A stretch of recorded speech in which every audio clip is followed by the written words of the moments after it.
Hello and welcome to another Breathe Pulse. Dakota, what's up? How you doing?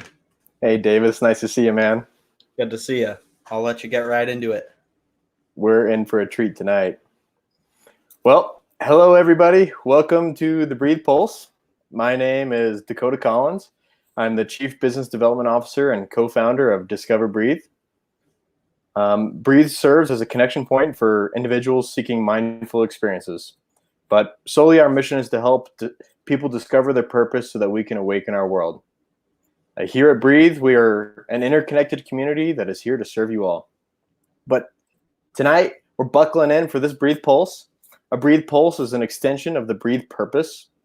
And every week we visit live here in this virtual room with teachers, artists, storytellers, and even scientists. Tonight, I'm honored to be accompanied with my colleague, Davis Daly, and three phenomenal individuals that I'm truly grateful for the opportunity to speak with. All right, here we go. A world-famous neuroscientist, a biophysicist slacker, and a leading expert on viruses. And get this, their laboratories are working together to find treatments for COVID-19.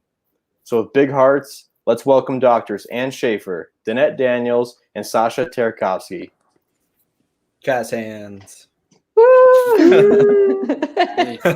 Hey guys, thanks for joining us tonight. Yes, thank you. Yeah. Okay. Davis, I'm passing the mic off to you, my friend. Yes. So at the conception of this idea, Danette reached out to Dakota and I and said, "Hey, I work with these really rad folks, and we should all do a pulse together." Dakota and I both sent an email at the same time that essentially said, "We feel wildly underqualified to do this, but if you think it's a good idea, let's do it." And she said, "Oh, that'll be great. We're looking for two idiots to talk." So as opposed to me trying to butcher Ann and Sasha's bios, we're going to let them tell us a little bit about who they are and what they do. Start? You start. Okay. So my name is Anne. I'm a neuroscientist, meaning I study how cells in the brain, they're called nerve cells or neurons, and they are the cells that are responsible of sensing your environment and translating it into any action or emotion that you feel, how they communicate with other cells in the brain. They're called glia cells, and how this interaction between these two cell types modulates how we behave when we're healthy, but also how this changes our behavior when we are sick, in diseases, and how we can possibly target that to help us to feel better. And the microglia cells. And neurodegeneration. Yes, of course. And diseases, like neurodegeneration or diseases that really affect many people, we are trying to understand and target the cells to provide some potential treatment options. Amazing. Sasha, how about yourself? Yeah. So I'm an immunologist, which means that I study the immune system, the system that protects us against pathogens, including viruses. And one part of the focus of my lab is on how viruses can take over the infected cells, because viruses are really very simple organisms. They don't have too much information on them. And all what they do, they learn in a very unique way how to exploit the different sort of parts of the infected cells, being mouse or human or bat. So by understanding how viruses can take over the cells of the infected organism, one can understand the viral strategy. And if one understands that, one can potentially develop ways to mitigate viral infection and also sort of get a better understanding of life in general, because viruses are absolutely essential for life. So the idea that viruses are bad is not always correct. So viruses are as good as they are bad. So that's what I'm doing. Danette, how do you fit in with these two geniuses in the room? Yeah, I'm not sure how I fit in. and by the way, I did not call you two idiots. I said you would be fantastic at hosting us today, and I'm very thankful for that. No, my training is in biophysics. I've studied for a long time, just trying to understand what proteins look like, what proteins in the cell do. We've had a lot of interest. My team develops technologies to study proteins and characterize them, but we've really done a lot to study proteins in disease. And similar to what Sasha said, if we can understand what's going on in disease, then we can think about treatments. And my group primarily has done a lot of work in development of cancer or the drug discovery for cancer treatments. And it's similar concepts that apply here. You have an invader to the cells that's trying to hurt the healthy cells, and you really want to understand how that's happening and find ways to stop it. So, yeah. Very cool. Well, thank you all so much, first of all, for not only taking the time to speak with us, but also for doing the work that you guys are doing. I think that's amazing. Just incredible. We've got a whole bunch of questions lined up for you guys. We'll also be taking questions from the audience. So for those of you watching, if you have any questions for relevant folks in this field, now's the time to ask them, and we'll get to them one by one throughout the night. If you're just tuning in, this is a Breathe Pulse. We host them every Wednesday, 7 p.m. Central, sometimes on Sunday. You can go to discoverbreathe.com/pulses to look at our past ones, and this will also be recorded there if you have to head out early. So super exciting stuff. I'm just amazed. I had a hard time pronouncing your guys' bio, so thank you for taking that job from me as the on-duty host here. Should we do a little gratitude practice? We kind of skipped over that. Dakota, would you like to start? One thing Sure. you're grateful for, and also those in the comments section, you're also responsible for telling us one thing you're grateful for. One thing I am grateful for is a shelter over my head. Today here in Colorado, we experienced a ton of rain. I was unpacking my truck from a weekend of being up in the mountains, and I'm very grateful that I have this safe space to call home. So that's it for me tonight. Go one, Danette. Yeah, I'm grateful for the intersection of my Slackline community with the scientific community. So having the opportunity to bring people together to have this discussion is something I'm definitely grateful for. Good answer. Anyone seen Family Feud? Good answer. Anne and Sasha, have you guys seen Family Feud? First question. Yeah. No. Okay. No. What do you mean? What family? It's an American game show where two It's a game families show, don't- essentially they battle with like trivia questions, and anytime anyone says anything, they say good answer. I may have seen a parody of it in Saturday Night Live. But Yes, I don't know. yes, you have. Okay. Then. Perfect. And one thing you're grateful for this afternoon. I think I'm very actually sort of truly grateful that for our that we have such a great family actually, because I'm going through a bit difficult time because my mom is kind of falling ill. She's very old and lives in a different country in Germany, and it's a difficult time because I cannot really travel there, and there's a lot of logistical issues that we need to deal with, and having Anne and this feeling of connection at this sort of time when you're transiting in time and space with your mom, who have been the entire life, is pretty special feeling, and I'm very grateful that somehow I find I have this sort of connection to my partner as I am experiencing this emotional stress that quite unique in a way. An excellent answer. I'm very grateful to have a very quiet day today and without any disasters. But I'm also very grateful to be able to kind of live my science and my friendship to Danette and all of our work together in, very difficult and challenging times like now. But being able to work together, do yoga together, to talk to each other and create new kind of ideas and have this excitement and this challenge together. I'm really grateful for that. Very good. Excellent Same. answer. Very Yeah. good.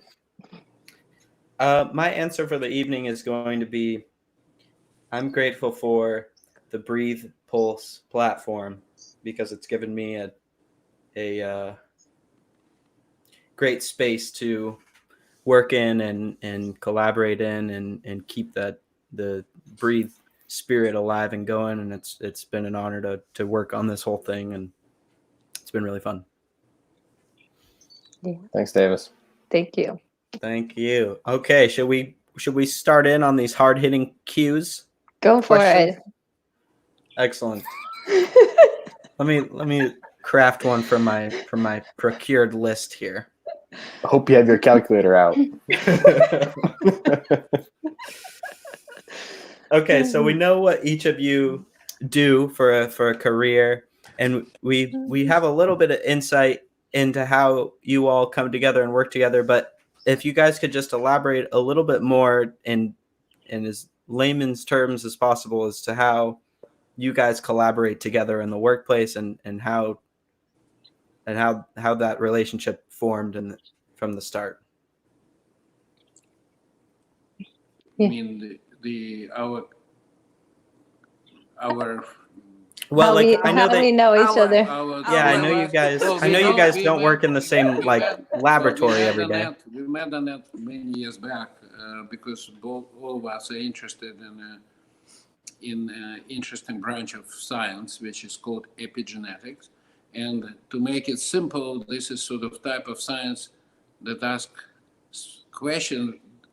many questions, but the most fascinating question, one of them perhaps is the most fascinating, is whether the newly acquired features that we learn in a lifetime can be inherited. And this is sort of the essence of epigenetics, which can be broken in many sub-questions, which become a little bit more technical in detail, but this is sort of a big question behind it. So this is relatively new yet old science, so it experienced some sort of revival in the last 10, 15 years. And Danette and us were very fortunate to be part of the large group of scientists who all together share the excitement about all these questions. They're also kind of fun people to be around. So we go to different meetings, and we met at one of these meetings, and we found Danette being exceptional in many different ways, and particularly an amazing human being. Wow.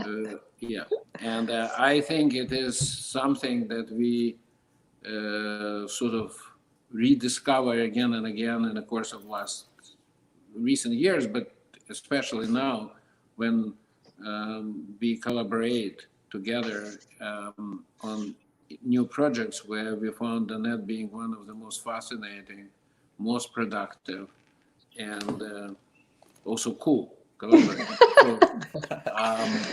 So that is a brief history, and it's a kind of a very interesting case when people with different backgrounds and different tracks of life, similar to what you're doing, come together, and you can think about science as a slack line of sort.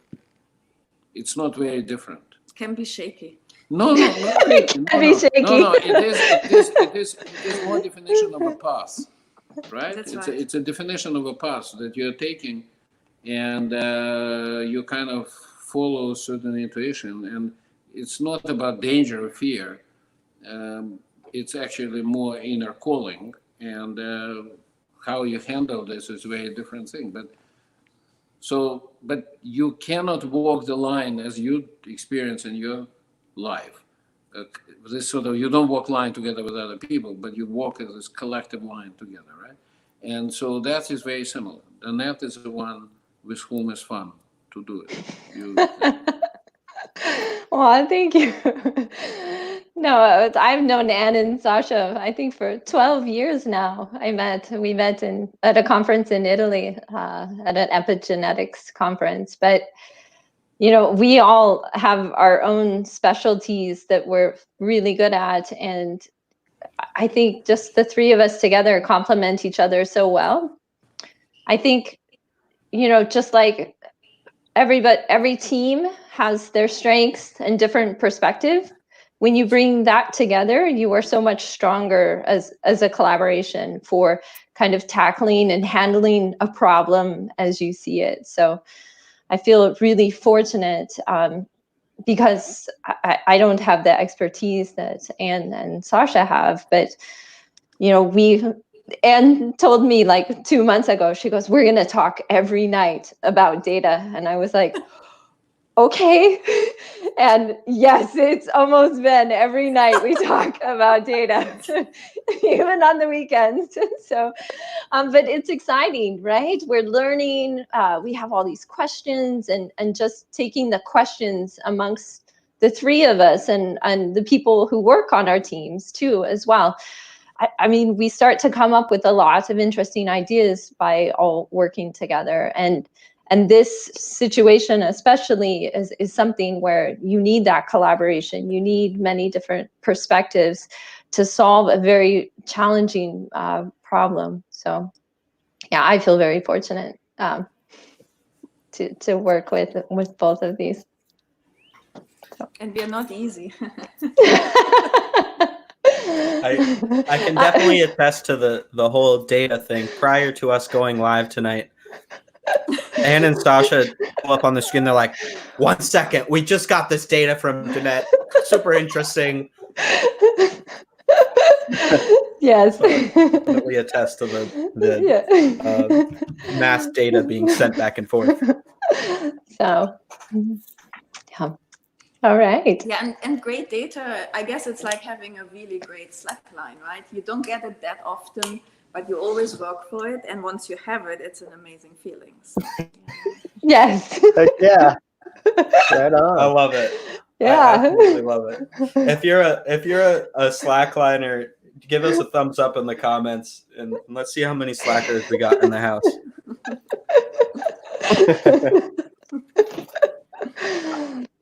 All right, I've got a question for you, I believe, Danette.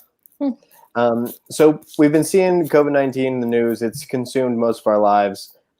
Life as we know it is pretty much upside down. But could you maybe walk us through a little bit of the general biology of how the virus enters our cells? Yeah, I can start off, and Anne and Sasha can help me as we go along. I sent an image to Davis from that our company had generated. But as Sasha mentioned, viruses in general they have very few components, especially compared to our human cells. This one, I believe, has 30 to 33, depending on who you talk to. But the virus has probably the most important protein sits on the surface called the spike, or the S protein. And this is the protein that really binds and recognizes our cells and is responsible for helping the virus to enter the cells. So any type of vaccine or other treatments that could block this would likely block this S protein from interacting with our cells. And then once the virus is into the cell, like most viruses, it will make copies of itself and amplify basically the number it has in your body, and then is released back out to infect other cells. And it uses a whole host of other proteins, just a few of them shown here, in order to make copies of itself, as well as reassemble and into new virus particles and leave the cell. So a lot of the treatments, like antiviral treatments, will be to these processes once the virus is inside the cell, can we slow it down from making copies of itself? Can we prevent it from reassembling in the cell? Or could we prevent it from release out to infect other cells? So, yeah, was that helpful enough? Yeah, Definitely. absolutely. Okay. The Most picture we're definitely. looking at, how like realistic is this? Is this like a type of thing where it's like kind of a model just that so we can wrap our brains around it? Or is this like what an actual one single coronavirus looks like? This is a model and approximation, but yeah, it's viruses are interesting structures, but this is, you know, just a model of that. So some of these proteins have been determined in their structure, and then that structure is put back into these models. So, but Okay. this is basically what would be a slice through the virus for you to see. Viruses Very make interesting. beautiful geometric forms. Yeah, beautiful. It's Usually. very diverse, very spectacular when you look at them, kind of how under very high resolution microscopes. So they are pretty beautiful. That's funny, the irony of that. That actually kind of is a nice segue into a comment we had on Facebook from Sean Hankins, talking about during the introduction. Sasha, you mentioned that viruses are vital to life, Mhm. and if you could just expand a little bit on that for the folks at home. Well, it's actually quite. So there are many different ways how one can think about this. For example,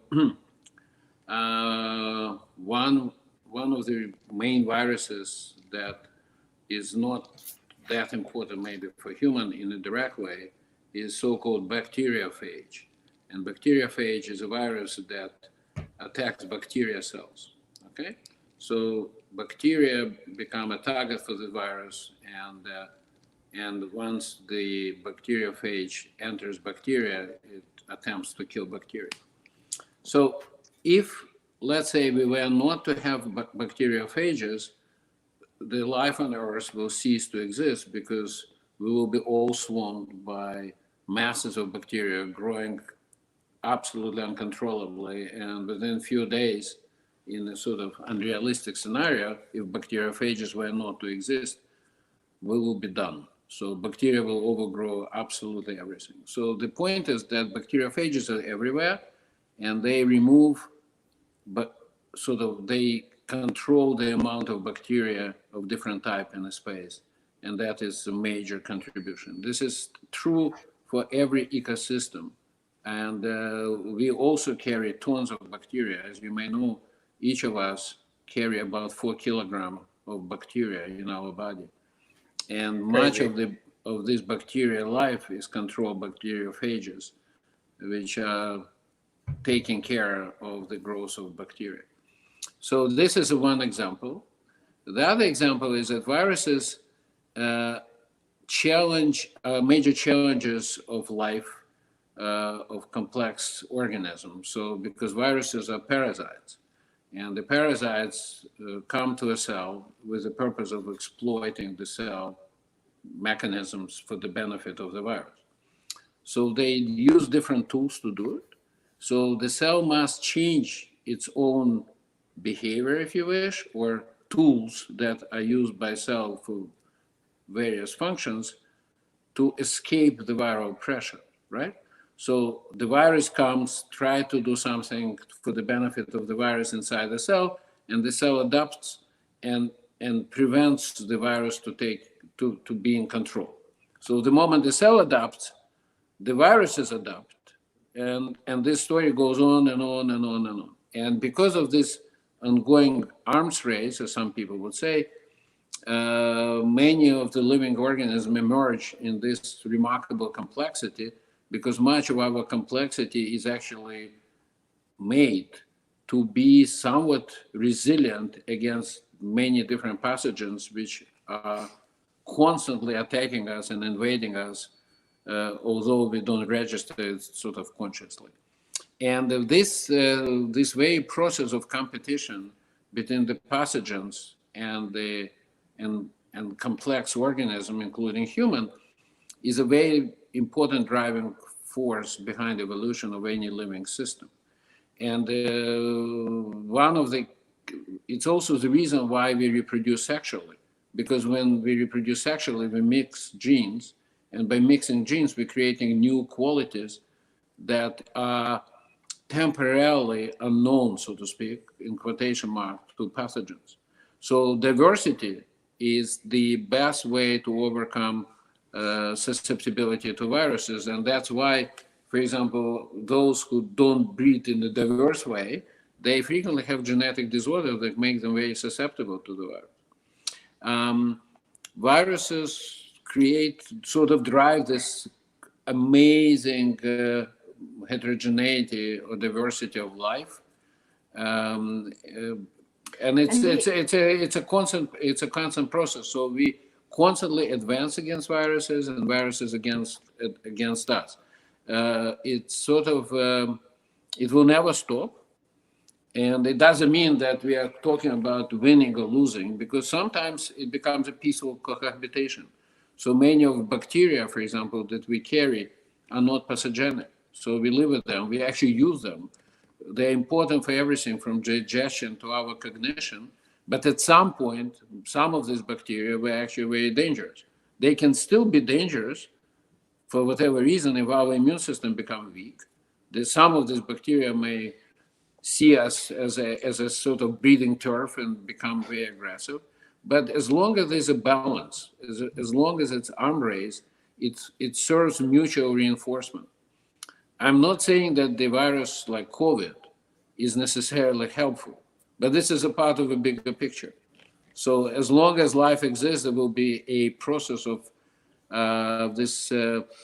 it's almost like not quite like matter and antimatter that comprise the universe, but it is a never-ending antagonism between these two major biological powers. One is called pathogen, and another one called the host, that when they co-evolve.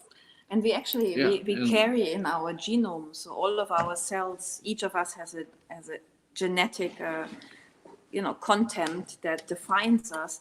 And humans carry traces of their previous battles with viruses in their genome, where pieces of this virus is integrated in our genome. They're different viruses. Different type of viruses. Yeah, they're different viruses because... But we even use them to now kind of employ parts of, old virus sequences to define or to regulate our own cell function, to regulate expression of. But in general, the essence of it is that viruses are constant challengers, if you want. That's right. And the constant challengers.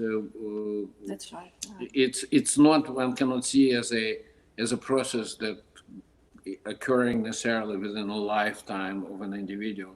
It's a big process of life where the two conflict between pathogens and the host drive the life diversity, and that's very important. And keeps it's about yes. So it goes into a lot of issues. Is the definition of fitness, because the fitness is not what many people think necessarily as a personal fitness and strength, or something that means constant pressure to become fitter. But the fitness is the ultimate drive of any system to develop the maximum potential to survive and perform functions in the most optimal way.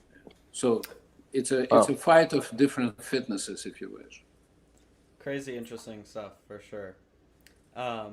So it kind of sounds like, we've just probably within your lifetime, you've seen a handful or maybe dozens of new and different viruses, and I'm sure in your position you guys have worked with many different viruses.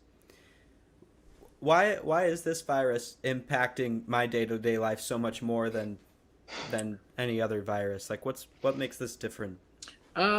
It's a both materialistic but also sort of emotional perception. So there was an epidemic of HIV that impacted people's life tremendously at the beginning.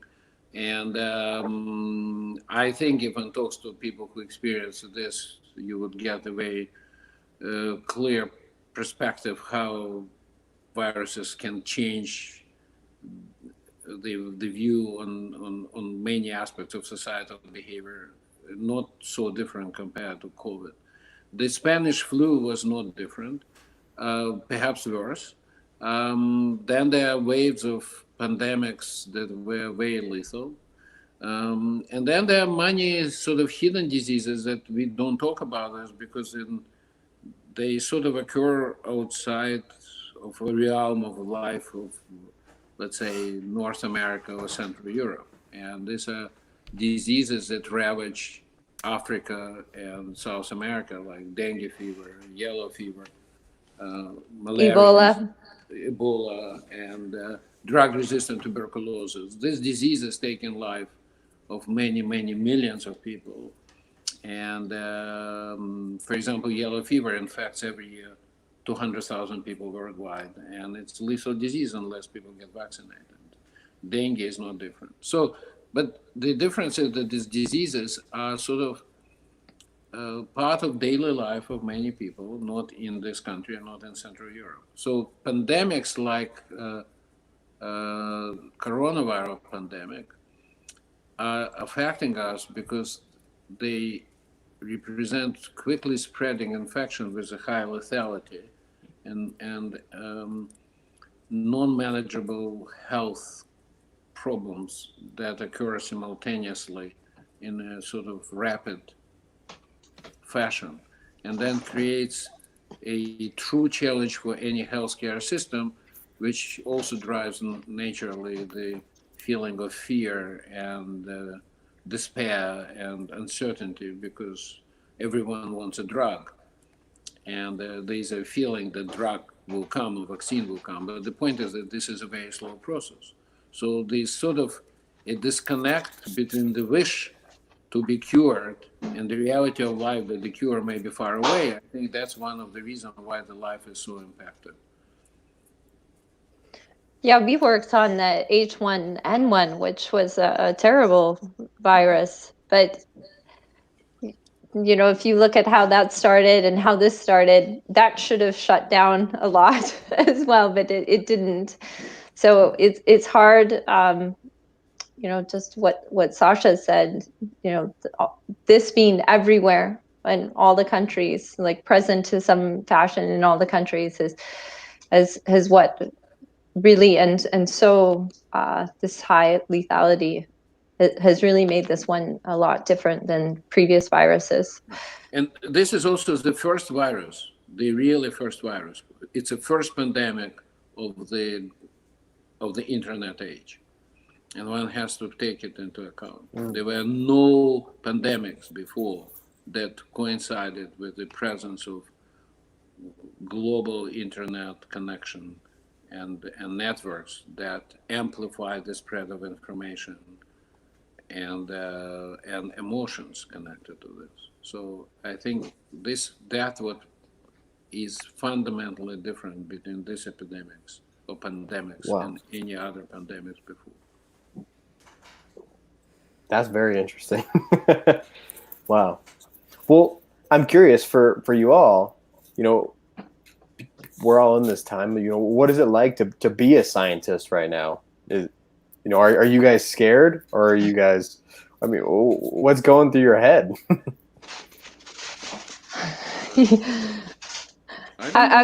Yeah. I mean, Danette, what is going through your head? I don't believe that you're ever scared. Danette is never scared. No, I'm scared. Okay. All right. Now I go through a wave of emotions. I have like intense periods of grief because I think understanding the virus, understanding, just knowing about the biology of it, seeing what is happening. And also, like Sasha indicated, knowing that treatments, right, really effective treatments will take some time to develop. They're not something that will be here in 1 week or 2 weeks, right? So this is very difficult. But I felt, you know, very early on, I felt a little bit helpless, but knowing Anne and Sasha and our project together, you start to be really focused and you have some clear goals, and you know how to use the things that you're good at to try to help, and just be a part of the research. So, but yeah, I mean, I'm optimistic. I'm always optimistic. I'm optimistic for a vaccine. I'm optimistic for some treatments. I see a different news feed on my social media accounts about all the people working together, like the pharmaceutical companies working together, and then these big research organizations working together. So I see a little bit of a different picture rather than watching the constant news all of the time. So in this way, I am feeling optimistic, but I also feel the grief of all the suffering everywhere. So Yeah, and it's a very big challenge to our existing society, right? And it raises a lot of questions: what we should do different in the future, how life will be, and what we can actually maybe in a positive way do better moving forward. What are the things that went wrong, and how can we make it? How can we, you know, take some positive energy and try to take care of nature more, take care of each other more, be invested in science, and try, you know, to maybe go a little bit away from consumer behavior and the things how society was structured in the past 10, 20 years. So I think we all feel very, in a way, fortunate to be scientists now, because we have a chance to, if we manage to do something that is, you know, potentially meaningful, but that is not given in science. But the way we think about, the way we work, just to be part of it, it's already an amazing, very grateful for that, and it's Wow. very unifying in many ways. That makes So sense. so I'm curious, are you guys, you know, are you working 12-hour days? Are you working 16-hour days? Scientists don't switch their head off, right? So this is something, that's what we try to say. It's like a calling, right? So that's what Danette said. I frequently in the evening, you know, want to talk to her, and so It's not actually not working in a pure form. It's not just physical. It's not physical working.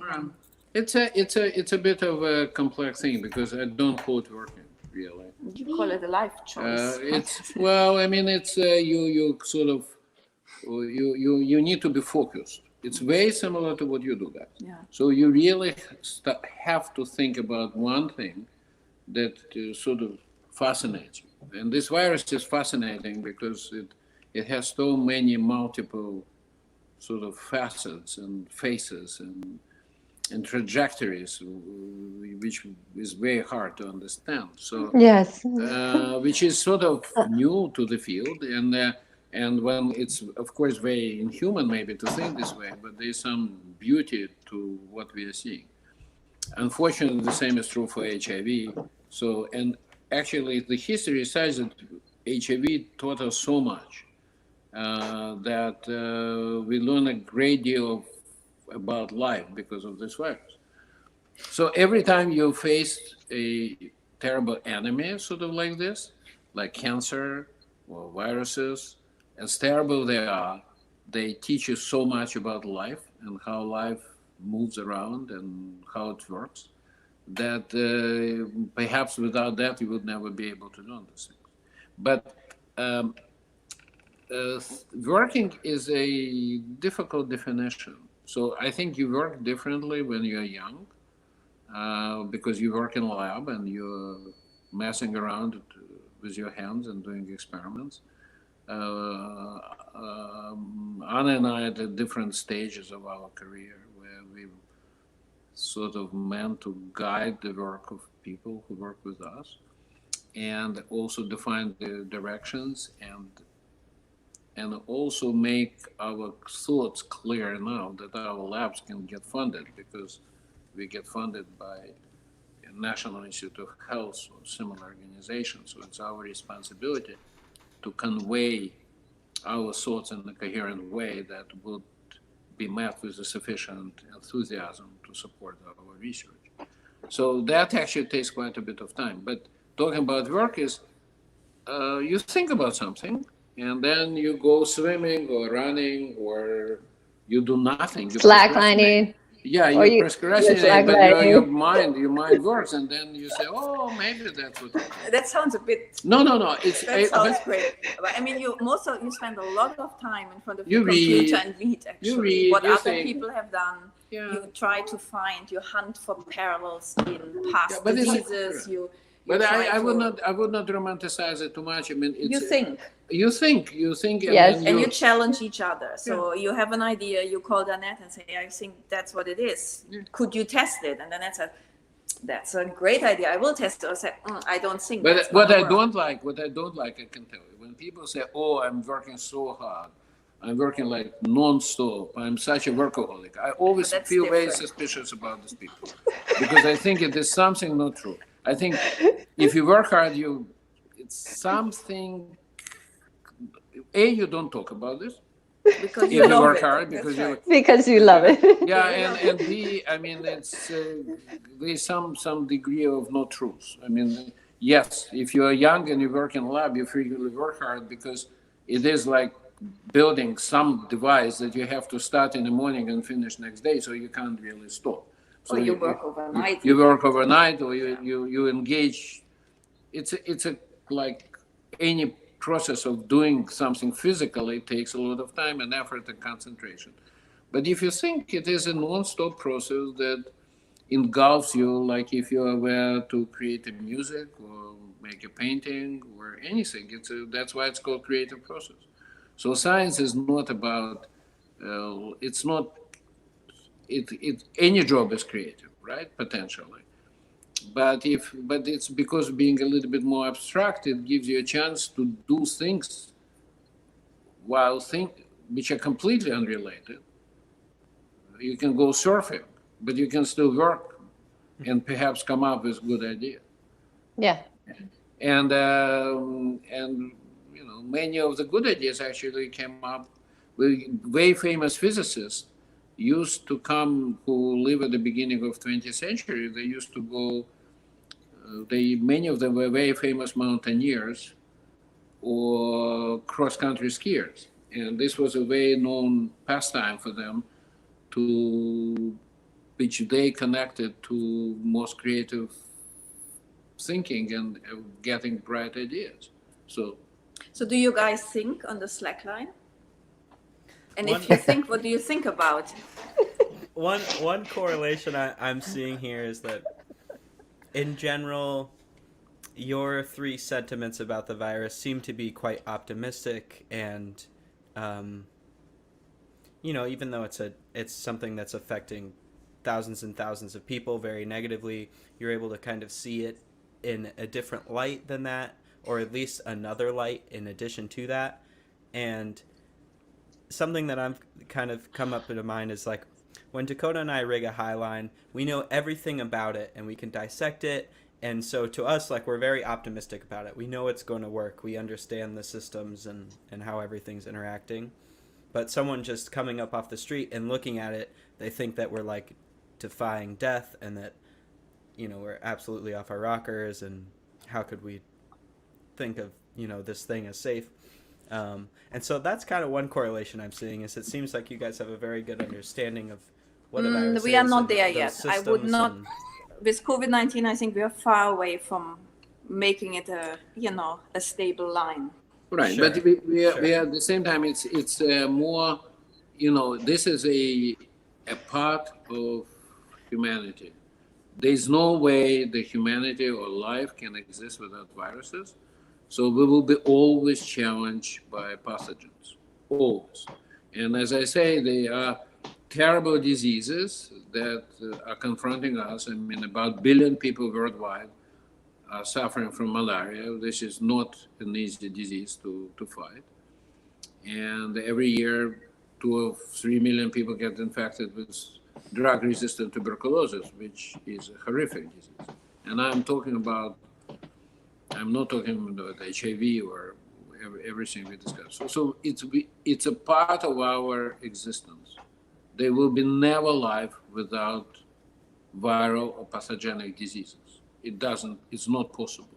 So therefore, we need to learn how to be resilient.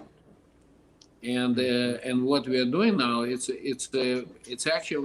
one of the it's a pandemic, but it's not the first one and not the last one. So especially as the population grows, we may have perhaps more pandemics, and the spread could be potentially even more devastating. But we also change, and we have better science, and we have better communication. So it's again exactly what we discussed at the beginning. It is some sort of an arms race. As virus attacks us, we must be able to attack back.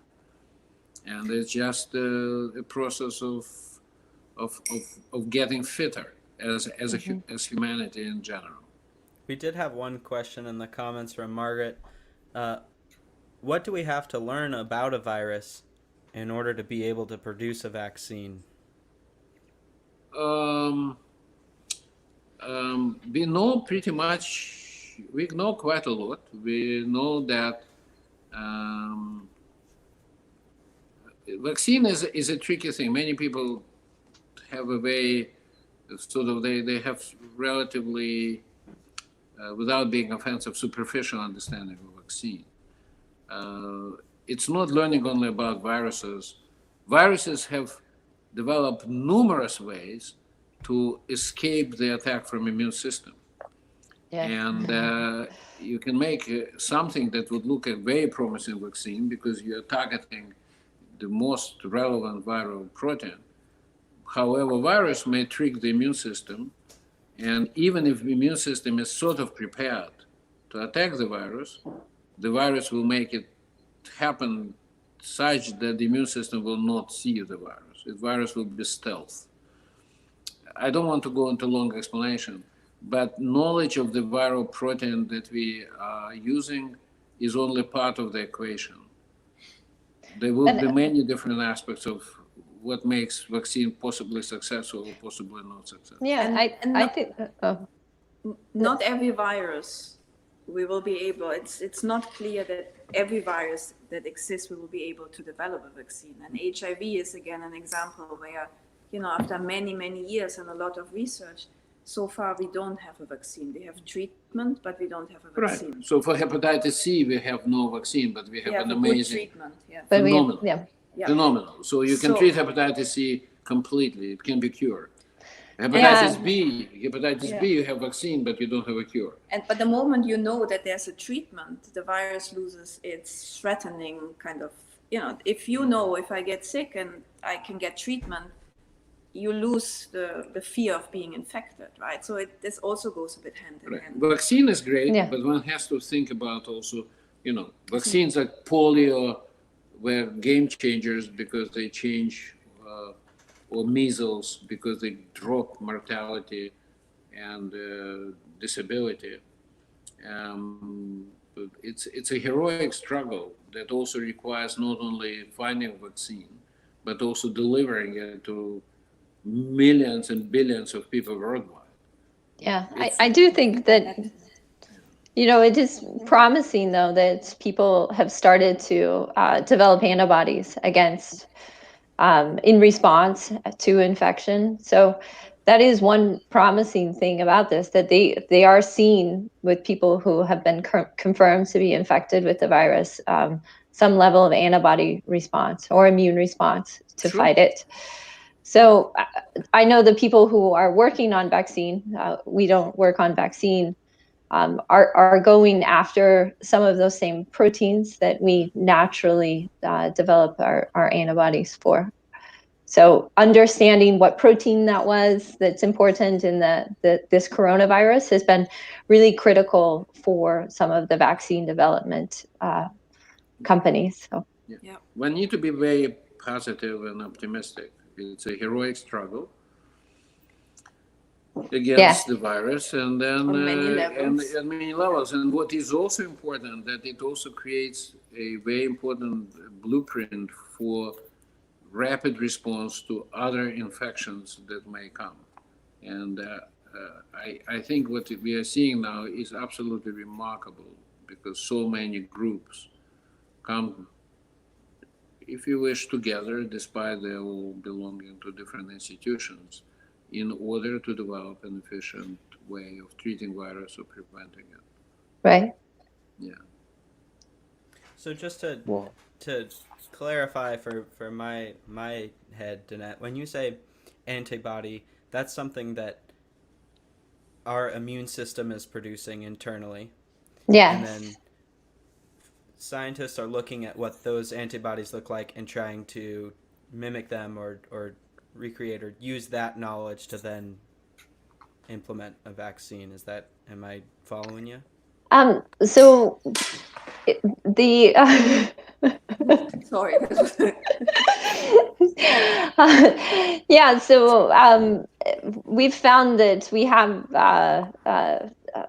antibodies produced, not everybody, but most people who are infected will produce an antibody against one of those surface proteins of the virus that we showed, particularly the S protein, the outer surface, the one that is responsible for the infection.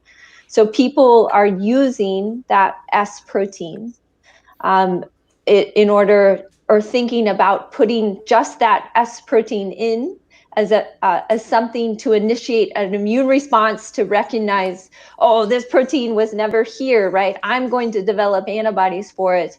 And then hopefully, if you saw the virus, you would have antibodies or some type of response to the actual virus when that S protein is part of the virus. So understanding that has been pretty critical. Whoa, that's cool. I'm So following you. Crazy. okay. Yeah.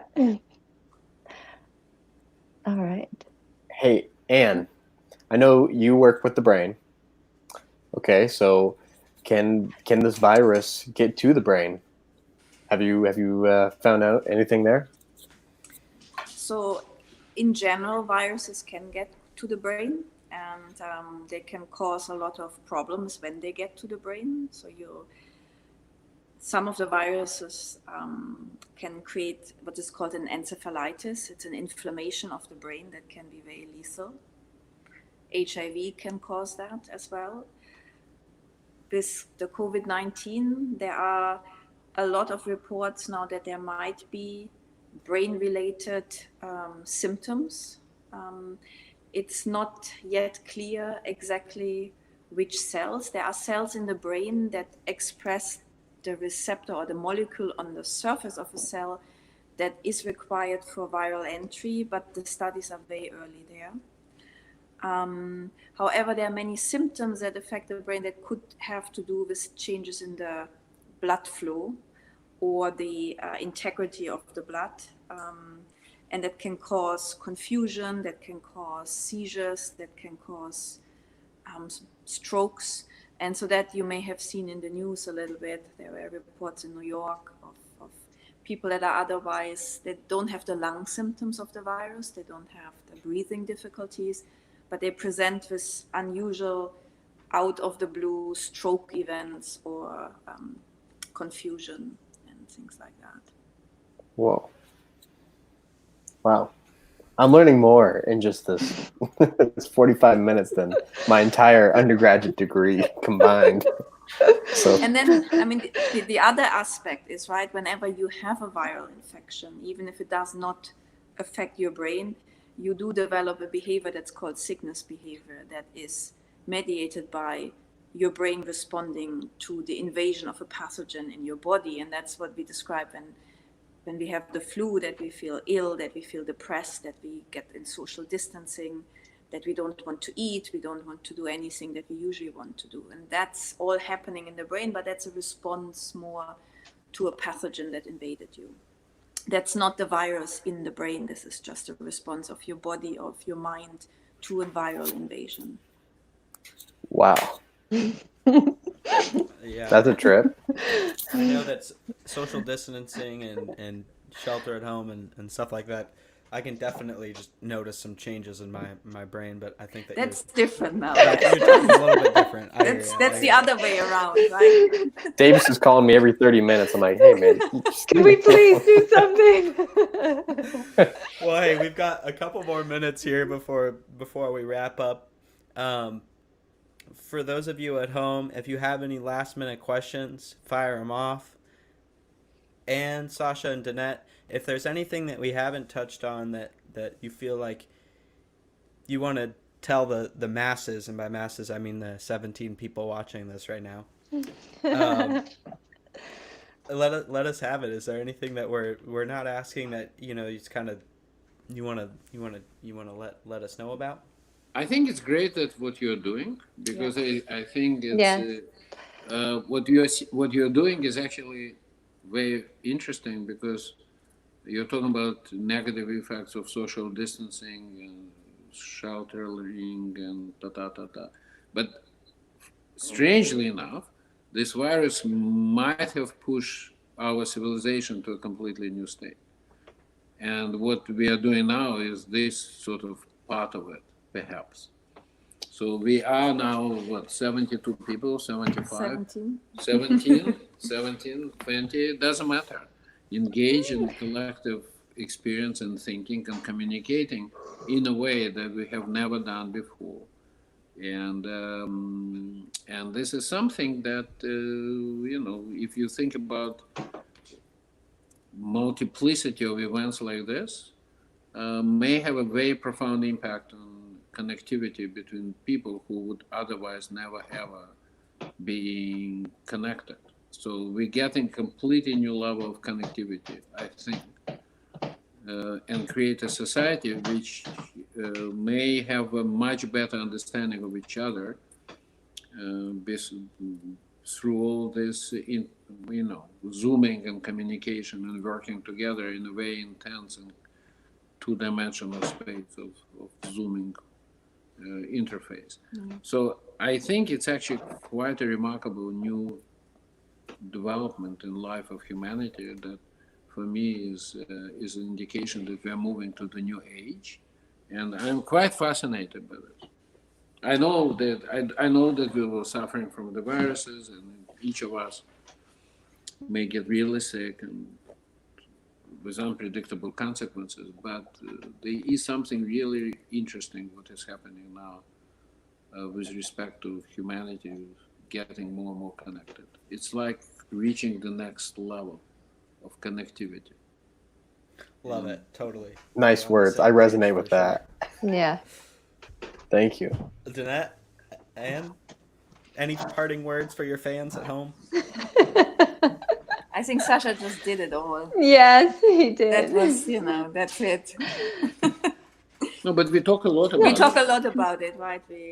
It's something that's, we even talked about it before the virus, about this, where humans will go in terms of connectivity. And in a way, if this virus would have hit us earlier, we may have not managed as well. But now we have this ability to connect and stay connected, which, 10 years ago would not have happened. So we are kind of almost, we can fight it back now by other means, right? What we were talking about, we went ahead in our evolution. There's a lot of questions. We went ahead in evolution and kind of managed to get to a point where we can fight back because we can stay socially connected by other means. So. Yeah. Yeah, and I agree completely with them, and just have to say, initially when we had to stay at home and we had to, like, the schools closed. I have kids, so the kids are around. I was initially looking at, I've lost this whole list of things, right, that I can do, but really then you look to see, well, what is different and what have I gained? Like what have I learned? What new things? How will I not take things for granted, right? When we can do things again. So it's just flipping it around and not focusing so much on the lost aspects. So Well, I'm truly grateful to know that there's people like yourselves out there working to solve this COVID-19 problem, and something that you said earlier on in the call really resonates with me, and it's not work, it's a lifestyle, and that's what it is for Davis and I with Breathe, and even Danette too. Danette's working on Breathe as well, so it's I feel really comfortable that you guys have that same approach to this. So thank you very much for that contribution. And look at all these amazing comments coming in. People love you. Thank you all so much. all right. And the crowd goes wild. Woo! You just want to share this with your family and friends. Yes. Check out discoverbreathe.com. This video will be available for sharing. Davis, where will it be? YouTube, all those good things. YouTube, Facebook, Bye. all the places. Discoverbreathe.com. All right. Thank you all. Thank you. Thank you very Thank much you. for having us. Bye. And we will practice slacklining, we promise. Yes.